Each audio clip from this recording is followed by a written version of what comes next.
سلام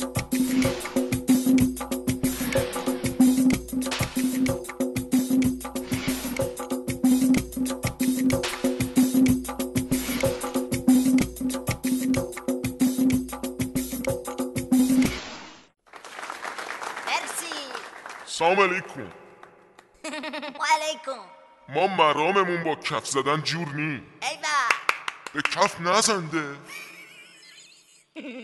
نورد میخوام. اسم ترانه رو قبل از اینکه سوال کنی رو میکنم.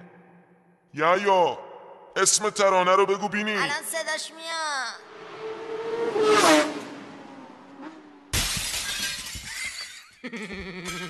میگن این سیدل و انترش عرض میخوام، لوتی و انترش با اون نظام لکنتشون تو شیب افتادن و هی گاز میدن یا تو بگو کجا میرن. ده نخنده. آجاما راست میگه نخنده. واسه چی بگم کجا میرن؟ خودت گوش کن. یا غلام دارم میام.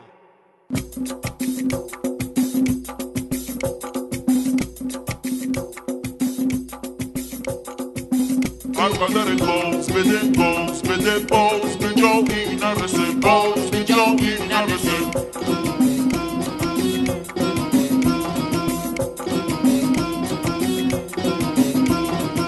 هر چقدر پیش لوتیش ناز کنه باز به جایی نرسه، باز به جایی نرسه.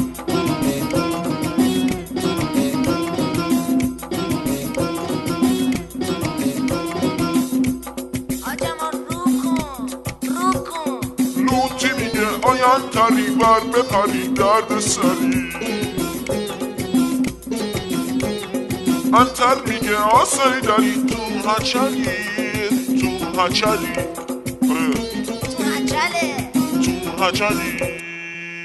انتر میگه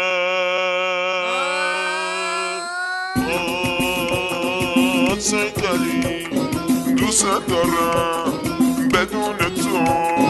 کجا برم با در به دره.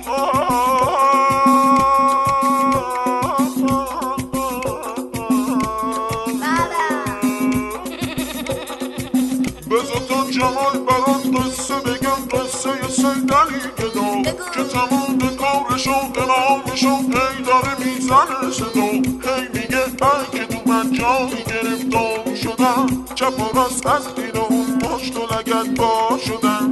اینقدر زار زدم انگاری بیمار شدم، زیر ترس و وحشتم راست من شال شدم.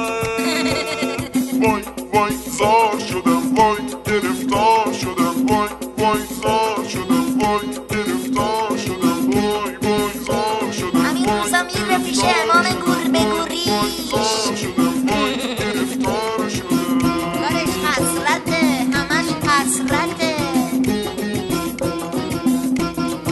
ای بندش جمان بیا جمان. انترشم خواب شده، رسوای انزار شده، انگاری بیمار شده، کار لوتیزار شده، بریده تلمبار شده که آخر کار شده، که آخر کار شده. آخش جیگرم خنک شد. چاکر شما داشت جمان. ده یا خیلی آقایی ولی با معرفت، استیل ما رو کرکره‌ای نکن. ایوه آجاما راست میگه نخنده. زد زیاد.